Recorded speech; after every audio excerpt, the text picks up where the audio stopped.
ভাঙড়ে power grid নিয়ে উদ্বিগ্ন উন্নয়ন গ্রুপ। সাংবাদিকদের মুখোমুখি হয়ে এমনটাই জানালেন উন্নয়ন গ্রুপের চেয়ারম্যান পার্থ ঘোষ দস্তিদার। তিনি বলেন, ভাঙড়ের সভা দেখে মুখ্যমন্ত্রী যে কথা বলেন তার থেকে তারা কিছু আশা পেয়েছিলেন, কিন্তু কিছু অসাধু লোক উন্নয়ন গ্রুপের সুনাম ক্ষুণ্ণ করছে বলেও দাবি পার্থবাবুর। ভাঙড়ে উন্নয়নের জন্য সর্বদা ভাঙড়বাসীর পাশে থাকার কথাও জানান উন্নয়ন গ্রুপের চেয়ারম্যান।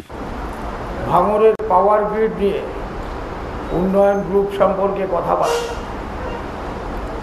কিন্তু সাধারণ মানুষ, ভাঙড়ের মানুষ তারা জানে যে উন্নয়ন গ্রুপ সারা বাংলার উন্নতি চায়, ভাঙড়ের উন্নতি চায়, তারা ওখানে পাওয়ার গ্রিডও চায়।